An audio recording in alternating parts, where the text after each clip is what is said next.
क्या मरने के बाद जीवन खत्म हो जाता है, या असली यात्रा तो तभी शुरू होती है? स्वर्ग, नरक, यमराज और वो भयानक चित्रगुप्त की गिनती। कहाँ होता है आत्मा का लेखा जोखा? गरुड़ पुराण के पहले अध्याय से एक ऐसा ग्रंथ जिसे मृत्यु के बाद पढ़ना शुभ माना जाता है।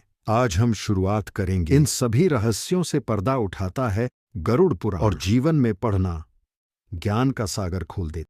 तो चलिए आरंभ करते हैं। गरुड़ पुराण अध्याय 1 की अद्भुत यात्रा। गरुड़ पुराण एक ऐसा ग्रंथ जो विष्णु भगवान ने स्वयं अपने वाहन गरुड़ को सुनाया था। इस पुराण में आत्मा की यात्रा, मृत्यु के बाद के रहस्य, पाप पुण्य का फल, नरक स्वर्ग की वास्तविकता और मोक्ष का मार्ग विस्तार से बताया गया है।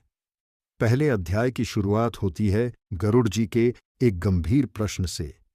हे प्रभु, कृपया मुझे बताइए कि मृत्यु के बाद आत्मा का क्या होता है? क्या वह कहीं जाती है? क्या ये शरीर ही सब कुछ है, या आत्मा अमर है?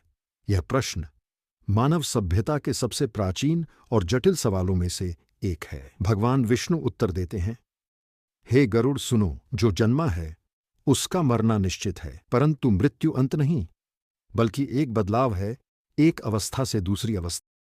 भगवान विष्णु समझाते हैं कि यह शरीर नश्वर है, यानी एक दिन नष्ट हो जाने वाला, परंतु आत्मा अजर, अमर और अविनाशी है। वह कभी जन्म नहीं लेती और कभी मरती नहीं। जैसे कोई व्यक्ति पुराने कपड़े उतारकर नए कपड़े पहनता है, वैसे ही आत्मा एक शरीर को छोड़कर दूसरा शरीर धारण करती है। गरुड़ जी उत्सुक होते हैं और पूछते हैं, हे प्रभु, आत्मा जब शरीर छोड़ती है तो वह कहाँ जाती है?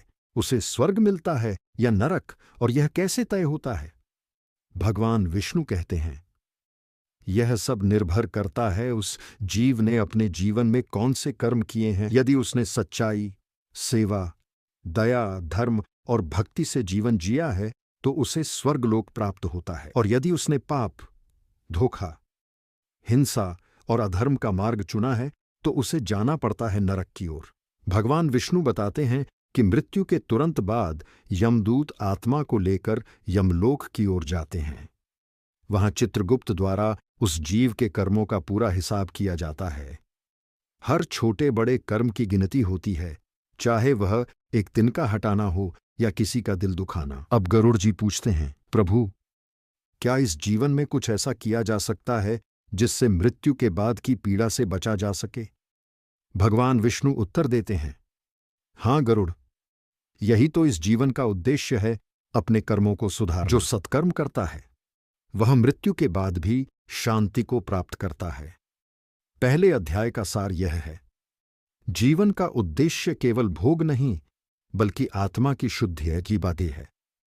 हर मनुष्य को अपने कर्मों पर ध्यान देना चाहिए। करुणा और भक्ति का मार्ग ही उसे मोक्ष की ओर ले जाता है। मृत्यु कोई अंत नहीं, एक नई यात्रा का आरंभ है। पर क्या होता है आत्मा के साथ यमलोक में? क्या सचमुच 84 लाख योनियों में भटकती है आत्मा? क्या नरक की पीड़ा सच है? कौन कौन से पाप किस नरक में ले जाते हैं? इन सभी सवालों का जवाब मिलेगा अगले एपिसोड में, जहां हम जानेंगे मृत्यु के बाद आत्मा की रोमांचक और रहस्यमयी यात्रा। गरुड़ पुराण अध्याय 1 समाप्त। दोस्तों, अगले भाग में जानेंगे यमलोक का रहस्य। अगर आपको ये ज्ञानवर्धक जानकारी पसंद आई तो वीडियो को लाइक करें, सब्सक्राइब करें हमारे चैनल को, और शेयर करें उन सभी लोगों तक जो जानना चाहते हैं मृत्यु के बाद क्या होता है। बेल आइकन दबाना न भूलें ताकि अगला रहस्यात्मक एपिसोड जल्द ही आने वाली है, आपसे छूट न जाए।